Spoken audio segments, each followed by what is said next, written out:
So welcome to another wargame review for theplayersaid.com. My name's Alexander. And I'm Grant. And today we're looking at Fire and Stone, Siege of Vienna 1683 from Capstone Games.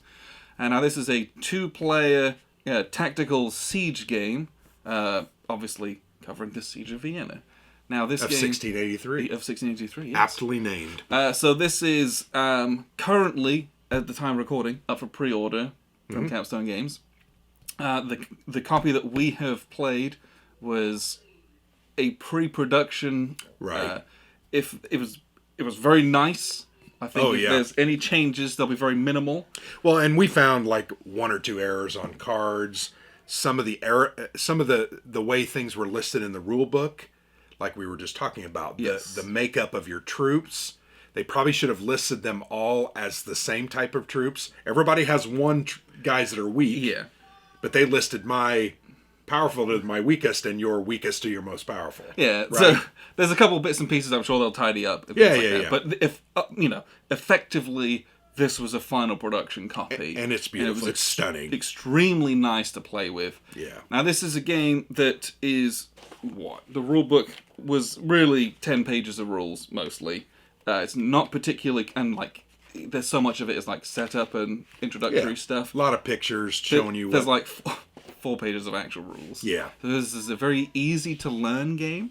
The game is, like we said, extremely nice. The components, wooden matchsticks, little wooden cannons. The board is very nice in its own style. The cards, especially the troop cards and the tactics cards, really cool artwork on them. Yeah. So it's a joy to kind of play with as well. Well, and it's very period, right? The theme is evoked in the art. Definitely. You can feel it, see it from the verbosity of the clothing that they are wearing in the drawings. The little troop cards for the Ottomans, they just look so nice. It's really great. You don't have troops that wear clothes like that, but in this time, they did. That was part of the empire. And so it does help evoke that theme. The way the board is set up, it also evokes that theme. It is clear that you, as the Habsburgs, with your yellow defensive structures, you had some really nice structures and then some that were improvised. You can tell you're the defender, right? Because the arrows are pointing at me and they're like, stay away. Big old fort. I'm sat here. You got to come and get me. Yeah. And that's what the game is. So the Ottomans start kind of encamped, kind of off map, and they have to kind of walk up, do some entrenching, and then just try to bombard or assault, or you're trying to dig tunnels to lay mines under fortifications. That was very cool. All that kind of stuff. Really enjoyed that part. This is, this is a true siege game. Mm-hmm. That's all. There's no pitched battles or field battles or anything like that. You have to lay siege to Vienna, and that's the focus of this. I can sortie out. Mm-hmm. Pretty risky. You're probably not going to do that unless... You're not going to do it very often, at least. There's a tactical opportunity to really cut a supply line to not destroy my troops, but make it such that... To blunt the attack. They're not as good. Yeah, right? And the game is effectively divided into... It's a hex board, sure, but it's effectively divided into 3 lanes, because it's kind of 3 rows of hexes. And, so you're kind of... You can surround some hexes, but then when you take that, they're surrounded by a bunch of hexes. So you have to pick and choose your battles at where you're doing it as you encroach up the board. And that is one thing about hex and counter war games. At some point, you're on a defensive position that is surrounded by 3 attacking units. Once you fall back, that flips the script. Yes. Now, their spearhead, their lead unit is now in contact with multiple... So you got that feeling here, definitely, and there was some interesting opportunities to choose a couple of different strategies. Don't get me wrong, this is not the kind of game that you're going to have 30 different ways to win the game, right? You're going... Really, what I'm trying to do is break your morale very hard, right? It's doable, but things have to go your way, I think. And you break people's morale by winning assaults, and if you've won that many assaults, you've probably taken victory points on the board. So So you win that way, or I win by killing all of your troop cards. You have 12 troop cards. Yeah, I start with 12. I have 20. Yep. So it's harder for you to kill all of mine, although your bombard actions, you have Well, 9 cannons compared to my That's one of the neat 5 parts or of this 6. game, is that the sides are asymmetrical in the actions that they can take and their force compositions, but they build into what you can do different advantages. So I start with a ton of cannons in my defensive position. So like you said, I can bombard. So I can spend the whole game trying to bombard. And you did that quite often. And eliminating and whittling down all these troops in hopes of forcing... because if you ever... all your troops are eliminated, you lose the game, obviously. Yeah. I'm trying to do that desperately before my cannons are destroyed because you've taken them through assaults or different card play and things like that. But if you do lots of assaults, you've got more cards. You could lose a few. You kind of afford to lose a few. Whereas my troops, I got 12. They're very, very, very precious. Because if I lose a bunch of those, all of a sudden I'm on the ropes. Well, and the cool thing about, we haven't really described this. You'll probably look at the board. Yep. The cool things about the troop cards is they are based in 3 different values. There's a certain number of 1 value, which 1 value is not very good, right? They don't offer much to the battle. They're typically there to soak up losses. Yep. Right? You have a certain number of 2 value cards and a certain number of 3 value cards. Your 3 values are the ones that you're going to rely on to win the battles for you. The problem is you're going to put those out and you're going to, you can only ever do 3 cards unless you have an event that says like play an extra card or do something like that. I'm going to put cards based on the number of contiguous hexes back to my supply line, my camp. So I can potentially, didn't we figure 6 cards was kind of the 6 max is the I could most ever do? you can do. It's like you can do, because it's adjacent hexes to the hex you're attacking. Yes. If those are all in supply. Yeah. So up to 6. So it could potentially be 3 hexes against 1, depending on where they are. Yeah. Then I'm going to draw 6 cards. So the cool thing about those cards, though, is you choose those secretly. Yeah. So you might say, I really need to lose a 1, so I'm going to put a 1 in there. I'm going to choose 2 3s because those are my big boys. I need to win the game. Oh, and by the way, I have this tactic card that can double their attack value or make it so something like that happens. And so then I can choose to kind of try to counter that. And you'll do this kind of secretly and simultaneously. Yeah. I'm trying to put in my best troops and my best tactics card to try and, stop that. Or I could maybe put in a bunch of my 1s and not put in a card if I'm defending. Right. That way... And that actually might not be a bad... under circumstances where I'm drawing 5 or 6 cards, you might throw out a couple of 1s because you know what? That's going to be a very hard battle for you to win. Yeah, so I'm effectively just sacking that area, hoping for a couple lucky cannon rolls to eliminate some of your already good guys. Yep. And then your subsequent follow-on attacks, or maybe my counter sorties, will be, I'm pulling my best guys, all your best guys are in a discard pile. Or dead. I might counter Or dead. those kinds of things. So there's a lot of neat bits and pieces in how that's done. So the other cool thing about the way the assaults work is fortifications push a certain number of units back. Yeah, they effectively neutralize. Right. So if I have 5 units and I'm attacking you with a structured fortification, I'm going to lose 2 of those units to be pushed back to the back. So, you got 5 units, but all of a sudden you don't have 5 units. You've only got 3. And then you exchange cannon fire. Then the cannon fire happens, and I'm going to lose from those guys that go to the front. Of your guys who are left at the front, you randomly eliminate some of those. And it's random. Which is really fun because you're like, oh, I desperately need to kill your 3 guy, otherwise I'll lose because defenders win on ties. Or you desperately need to kill my 3 guy because then you can't lose because you've got so many more left. Well, and what even exacerbates that tension is some of those tactic cards will identify, make 2 of your frontline units double attack value. So you're going to say, okay, this 3 and this 2 are my doubled units, so they're worth 6 and 4 now.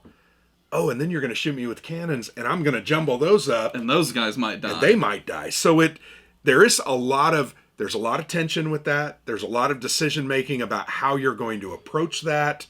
But there's also a little bit of luck, and it's fun luck. It's not, oh, I really got hosed luck. Sometimes it feels that way. When you rolled 3 or 4 6s, now the cool thing is you can only ever lose 2 losses from those cannon fire generally. And I like a game that caps those kinds of things. Because it could be devastating. Well, in a small game like this, Yeah. that could skew the game, and so you'd be like, this is... Yeah. But they limit that so it's not just like, oh, I lost 6 guys and now I'm dead. Yeah. Right? It keeps the game at least somewhat reasonable. But I really liked that back and forth in the assaults. Frankly, as the Ottomans, I didn't win many assaults. I think we figured I did around 6 of them, and I only outright won 2. You won 2, yeah. Maybe it was 3. But I feel like it was a challenge, and that's what you want. You don't want it to be a cakewalk. I don't want to walk up on you and just wipe you out. You've had time to prepare, and that definitely is felt here. Yes, and all of that in an hour. Yeah, the game plays in 45 minutes to an hour. 5 turns, and it can end much quicker. Well, yeah, it could end much quicker. It could end in 2 or 3 turns. Someone's doing something decisive. For instance, if you decide as the defender, as the Habsburgs, to do your bombard all the time, and you're rolling really well, you can ultimately kill so many of the Ottoman troops that they won't be able to necessarily get enough forces to do anything. Yeah, you can put people in real jeopardy by going hard on some things and force people to change their tactics. Yeah, because if you start losing a bunch of guys very early on from bombards, you're like, you like puts the pressure on you to go and do something. The other this game is a card-driven game, right? It's so the cards, you can discard any card to take one of your basic actions. For the Ottomans, and they have a great player aid. Yep. I really feel like I actually felt like it was too much information. It was almost like it's basically the entire rulebook. But it was cool. And you can see they have great art. So this is the Habsburg, because guess what? There's some asymmetry. Yep. Right? A little bit different. But I liked that, any of these basic, I can entrench, I can assault, I can mine. Really good part. We really need to talk about that a little bit. Yeah. Fortify and then bombard. But I discard a card. One of my 5 cards that I had for the turn, I take those basic actions. Or I go ahead and play the text on the event. And a lot of times it's better. For instance, a bombard, you roll 3 or 4 dice and you're looking for 6s. Yeah. A card might say, do a bombard, but you hit on 5s and 6s. Or a card might say, hey, remove a fortification and assault. Yeah. So it gives you kind of 2 for 1. Yeah, or it was like, do a double mine action. Yes. Or pull two mining tiles rather than just 1. Yeah. So really, as the player, you're also playing the management not only of your resources and your troop cards.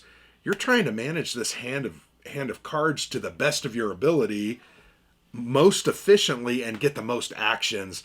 We talked about this. There's some fool's gold in these cards. Yes. Right? You're looking at it, you're going, oh, I could remove a cannon of the defenders. Well, guess what? The cost of removing that cannon is one of your actions. That's one of your 25 actions that you're going to take if the game goes the full length. So you have to ask yourself, boy, that looks really good on the front, or any number of things. You have to decide, is it really worth? And I do think sometime after you played this 4 or 5 times, you're going to start to say, okay, that card, I'm most likely never going to take the action or on it. That's only good in my very first hand of the game. Or right, this is we only talked about good some at of that. The end of the game. And so you're like, it's a situational, toss it away for an action. Yes. So I like that aspect, but then I like the aspect of trying to be uber efficient. Yes.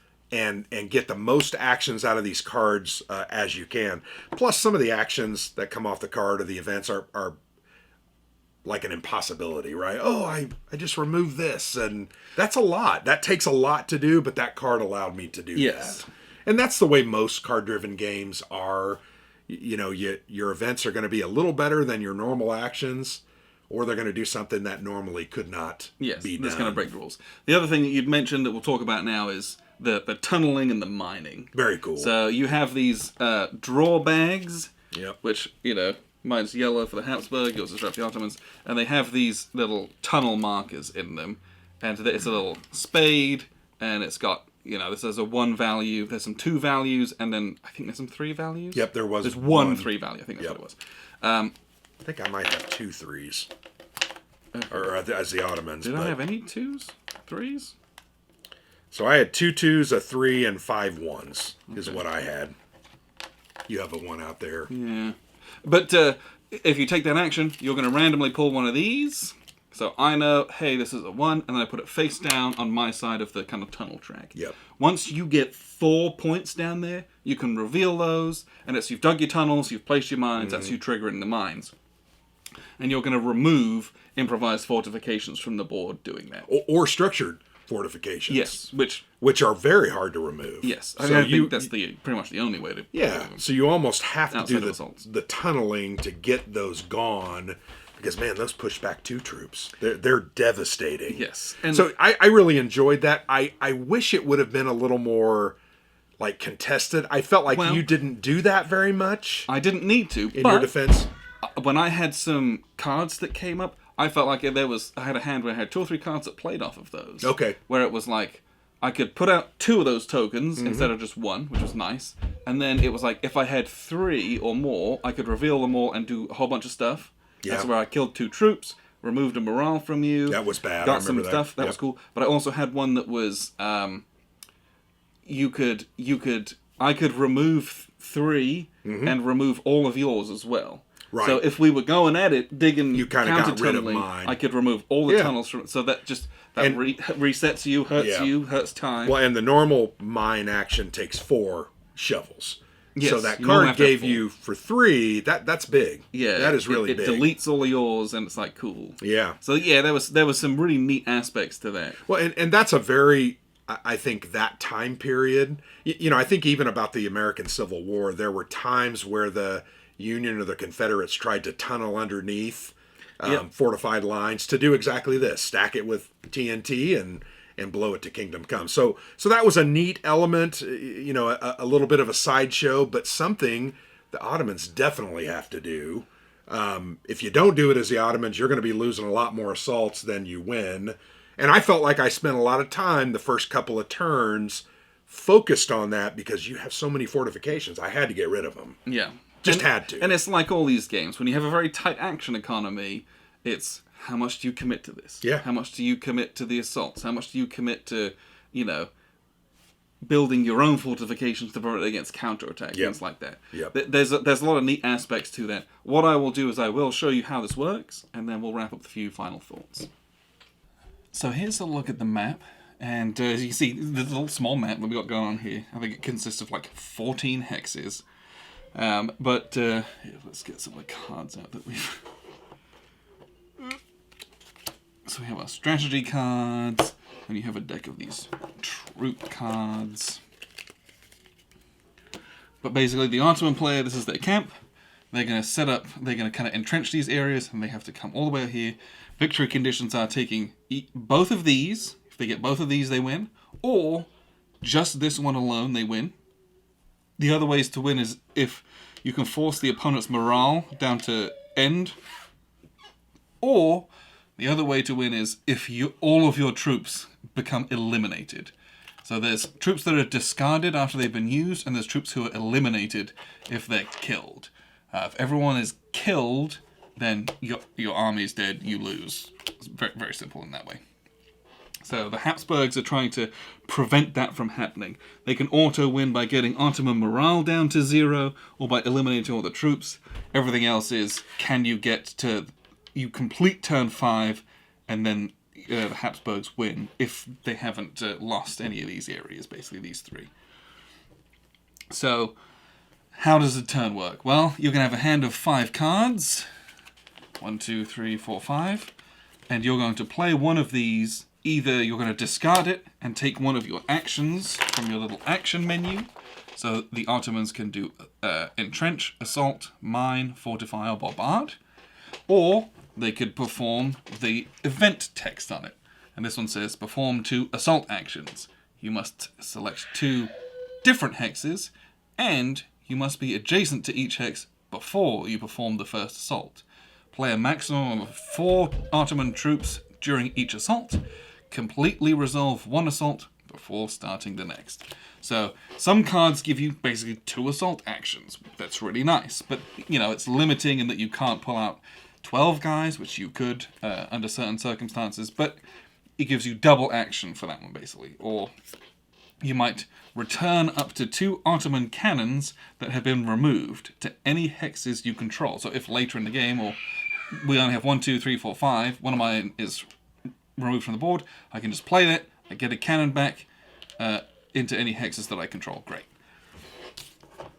So, playing cards, I play a card, my opponent plays a card. I play a card, opponent plays a card. If you both pass, then that ends the turn. It's rare that you will want to kind of do that, especially as the Ottoman player, trying to keep the initiative going and get the attack done. So the actions that you can do. So the Ottoman player can entrench, which is only done in these 3 hexes. It's kind of your opening. You're marching your troops out of your camps and digging field works to be able to lay the siege.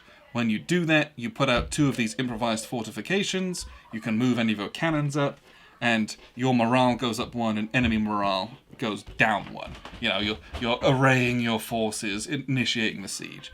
You're only going to do that the thrice, though, basically. So that's entrench. Assaulting is initiating a battle, and we'll cover that here in a little bit. Mining, which is something that we talked about briefly, is you fish into your bag, and you're digging out one of these tunnel counters. So you've got a bag, you're going to dig out a tunnel counter, and you look at your tunnel counter. This one has a, this one has a 1 value, but you put it face down in the Ottoman tunnel area. So there's Ottomans and Habsburgs on this side. Sometimes you might pull something better than a 1. He says not pulling anything better than a 1.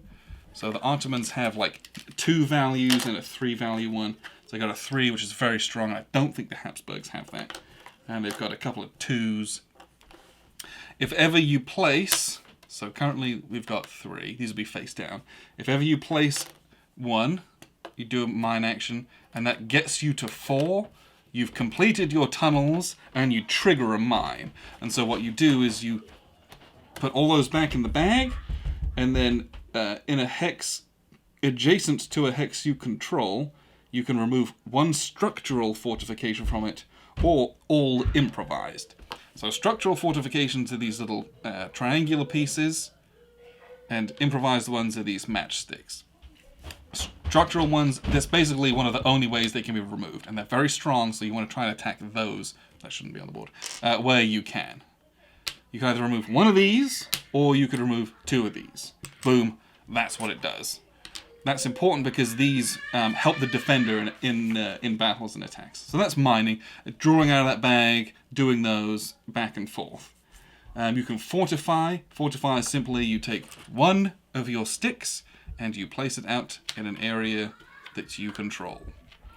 Helps to add fortifications if they get removed. So let's say we did our mine and it blew this up. The Habsburgs might play a fortify action so they can get something back instead. And the other thing the Ottomans can do is they can do a bombard action. And so the bombard action is you're going to roll 1 die for each cannon you have adjacent to a particular hex that you choose. If you roll 2 or more 6s, you remove a structural fortification from it. So, let's say we had this.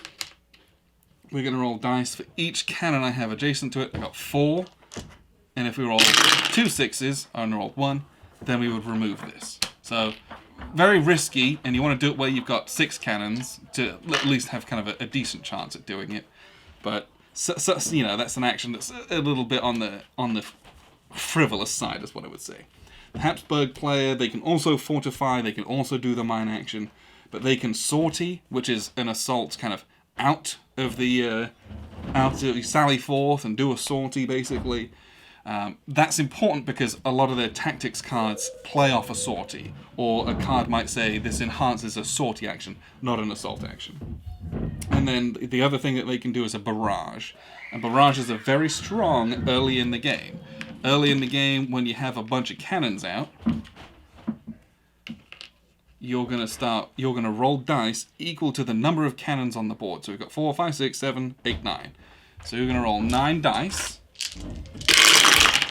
And if within those 9 you roll 2 6s, you eliminate 1 enemy troop from the deck. So you just go to the troop deck, and this troop is eliminated. And so this is important of how you set up your deck. You would not put your 3s on top. But you can organize your deck how you wish. So typically you're going to have your ones on top so that they can be kind of peons who get killed, but your troops get eliminated that way. Now that's your whole action, but early on when you've got a ton of dice, it's easy to roll 2 6s, so you want to kind of hammer that as much as you can to whittle down the forces of the Ottomans who are much stronger than yours. Where you only start with 12, they start with 20. That is a significant advantage that they have. So you're going to do these back and forth, and then when it comes to battle, they've started playing ping pong upstairs, so I apologize for the racket. A battle is simply, let's say the Ottomans are attacking here. Yes. Hello. Hello. Hello.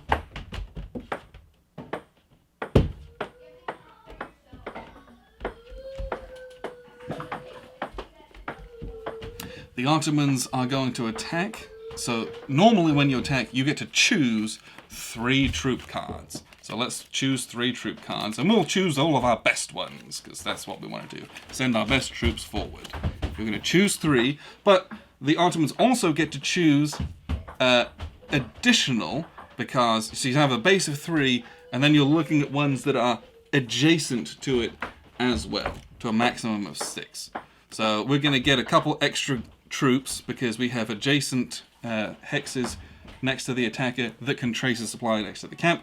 So let's say we've got all 5 of these. Now, when you choose these, you put them face down. And then you also have your tactics cards. Let's see, where's the Ottoman tactics cards? Here they are. You have a hand of 5 tactics cards in the game, and you will do more assaults than 5. So you cannot use these in every single one. And you might say, okay, I'm going to play this. And that's also placed face down as well. And we're going to attack from here into here. We're going to mark that with this little battle marker. The Habsburg player, they're going to secretly choose from their troops. And this is where you get into, do they pick their best ones? Do they pick their worst ones? What do you do? And they're going to play a card as well. And then you reveal everything once everyone's finished placing. And obviously the attacker kind of chooses all of their stuff first. So, now you kind of do all of this. So, our tactics card for the Ottomans says, during the casualties step of a sortie, Habsburg troops are eliminated on cannon rolls of 5 or 6, up to a maximum of 2. Normally it's only on a 6. So that makes our cannon a little bit better. For the Habsburgs, double the battle value of up to 2 of your frontline troops. So currently, all the troops are considered in the front line. What we then do is we then, so we've selected all of our cards, we then apply the effects of any tactics cards. So we're going to double the value of 2 of our troops. So we're going to double the value of these 2. This effect happens specifically during the casualty step, so we don't worry about that this turn. At this time, sorry. Now we're going to apply the effects of fortifications. So currently I have a structural fortification. What that means is that 2 of these troops get pushed into the rear line. Basically means these values won't contribute. So you get to choose, so we're going to choose our weak 2 card and one of our 3s. Then what we're going to do is we're going to exchange cannon fire during this casualties phase. So we're going to remember, during the casualties step of a sortie, Habsburg troops are eliminated on cannon rolls of 5 or 6 to a maximum of 2. So we've got 1, 2, 3, 4 cannons that are adjacent to the battle area. So we're going to roll our 4 cannon. When we hit on a 5 or a 6, we only rolled 1 6. So we are going to eliminate 1 of these of the Habsburgs, and we'll do that now. And so this is what we're going to do. So we're going to put this guy face down, and we're going to do this under the table. So the guy who's face down is normal. The face up 2 guys, they're doubled. So the one guy who dies is one of the doubled guys. So he's eliminated. So he goes into our eliminated pile. And so we have one guy who's still doubled and one guy who is regular. And then we do the same thing against the Ottomans.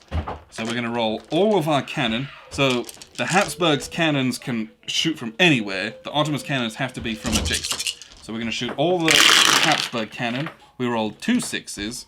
So 2 of these guys are eliminated. It's random, but these are all 3s. So those 2 guys are eliminated. Then, after having done all that, we tabulate all of our totals. Ottomans have 3. Habsburgs have 6, 7, 8, 9. 9 is greater than 3. So the attack fails. When the attack fails and the Ottomans were the attacker, they lose a morale.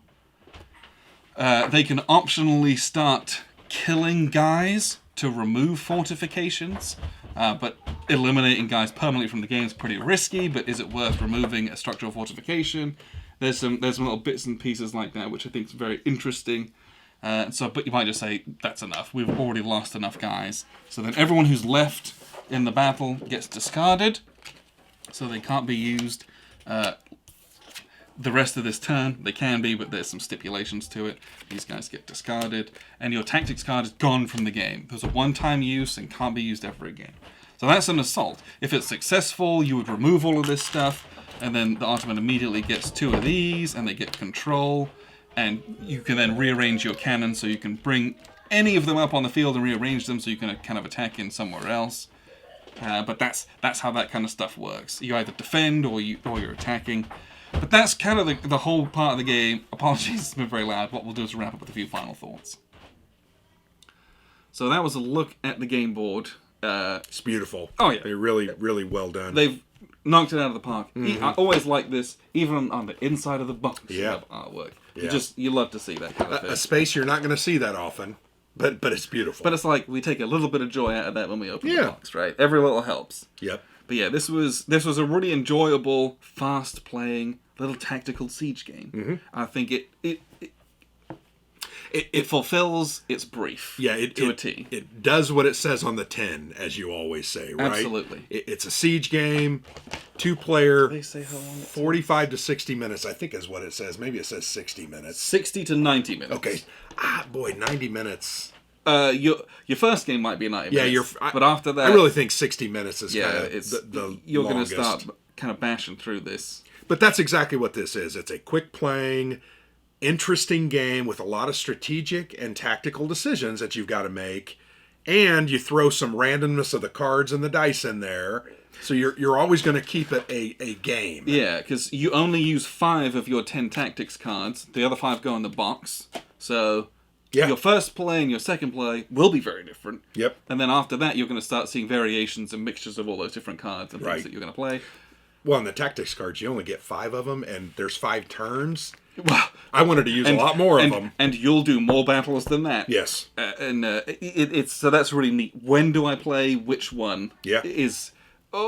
And as the defender, you get a bit more freedom of like, okay, he played one. Yep. I kind of desperately do need to counter it. And I actually liked that element that the attacker had to choose. Do I play a card? And then you're like, okay, I don't need to play a card. Or, you know what? I'm going to go ahead and play this card because it's going to devastate you and it's going to end this threat. So I really liked that. This is a tough game, though, for the Ottomans, I think. I think it's winnable. Definitely. Yes. We haven't seen it yet, but I do think it's winnable. I think it's one of those things. You're going to play this game several times, and then you're going to start to see, okay, I need to do this, this, and this. Sometimes those things are not going to go in your way. They're not going to go in your favor. So you're then going to have to flip the script and do maybe a couple of other things or new things. So it's not going to be the same rote, I'm going to do this, this, this, and this every time and try to defeat you. It's going to change based on what you did. If you do a sortie here and there, then it changes everything I have to do. And your hand of cards might totally change what you even kind of can do at the beginning. Yeah. If you're like, these are all duff, I've just got to take these normal actions. Or you might have an amazing hand where you're like, sweet, I can kind of lay waste to everything really early on. I felt like my first hand of cards, I was like, this is amazing. Then I kind of realized, no, I had a lot of my good cards. And what was fascinating is my first hand, 3 of my 5 cards were response cards. Okay. And I felt like I was able to play some things out of turn. Never saw them in the rest of the game. Got it. Like, okay, great. Those response cards were kind of interesting. They allowed basically some events sometimes to be canceled. Yeah, you could cancel an event, or it was like, you did a mine, I kill one of your troops. Yeah, right. They got blown up in it too. That was fun. Yeah, so I liked those response cards. A couple of them I never had the opportunity to use them. They just didn't come up at the right time. Yeah, and some frankly, of them are pretty specific. and then near the end of the game, it's like you're trying desperately You to need get the couple initiative, things you yes. need to do.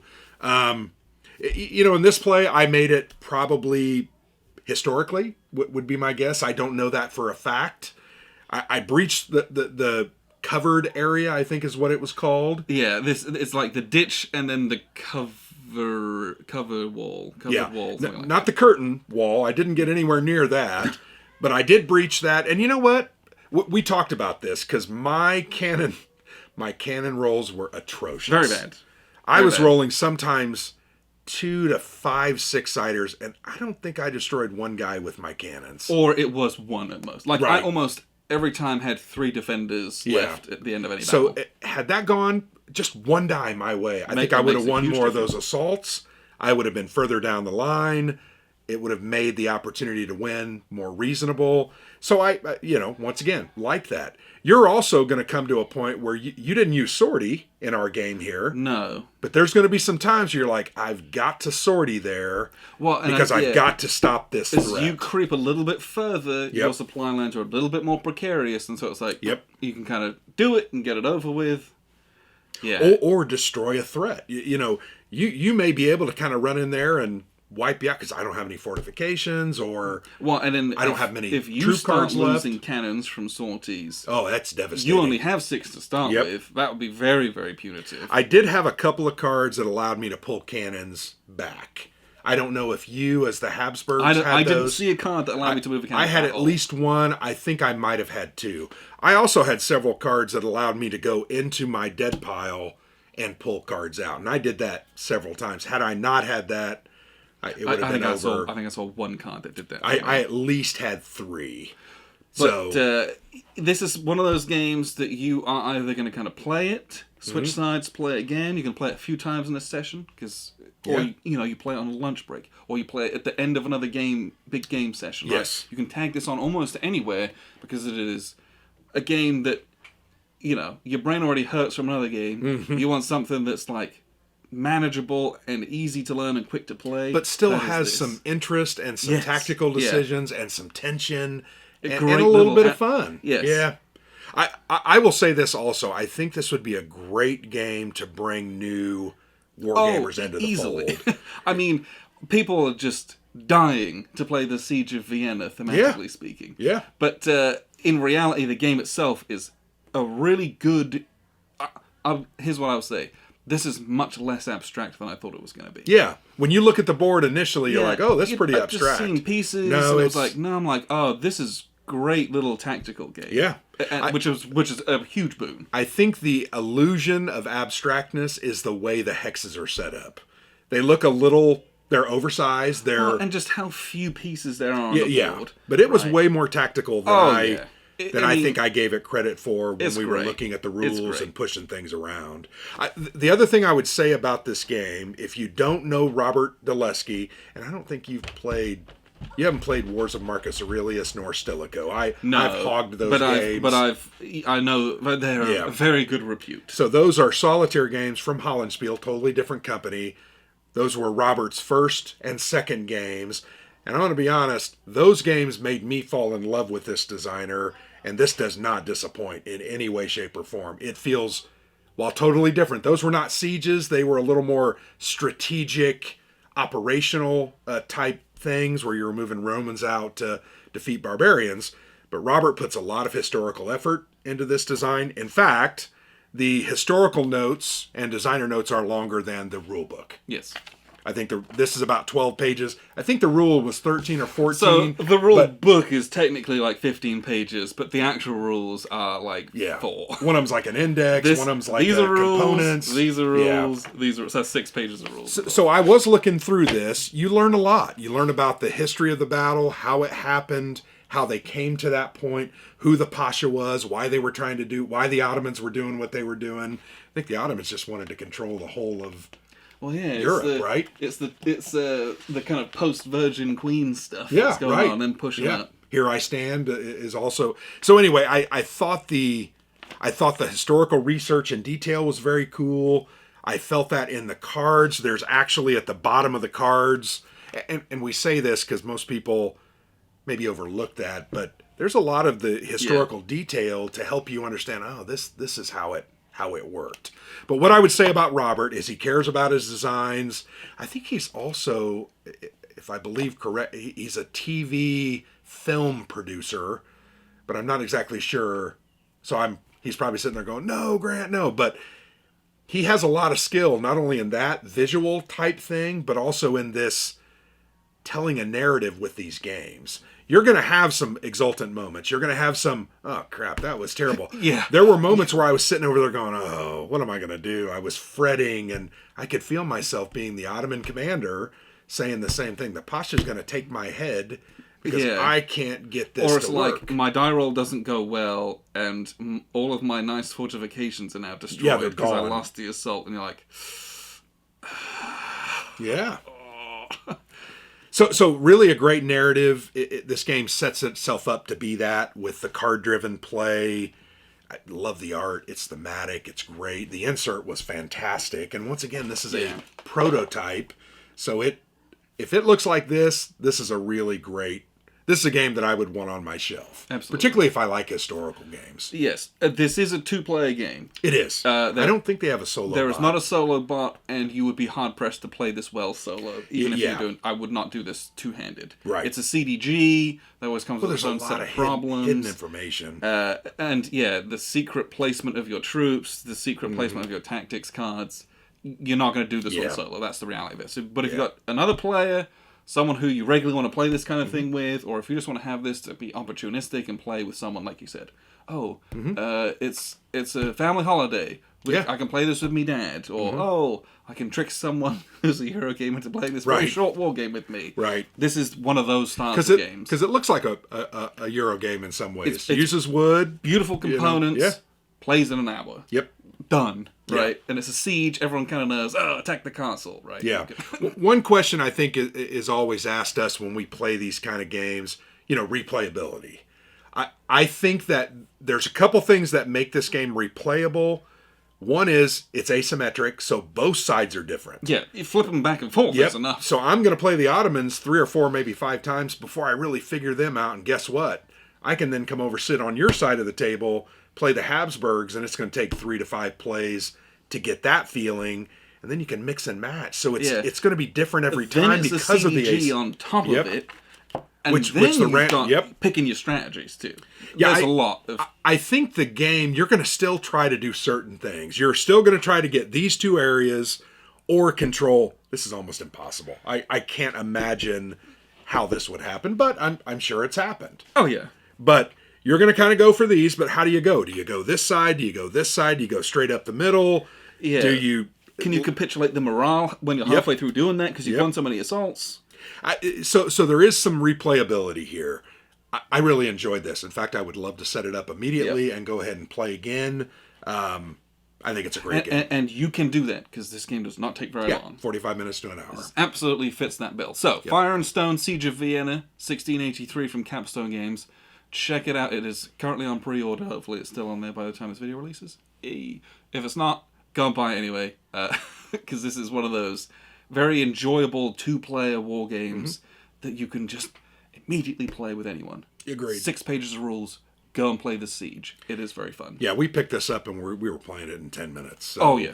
Like, immediately. And that's just... It's so great that there are games able to fill that space in this hobby. Because we have war games that don't play in 10 minutes. I've got war games that take 2 longer hours to set up than this takes to play. Yeah.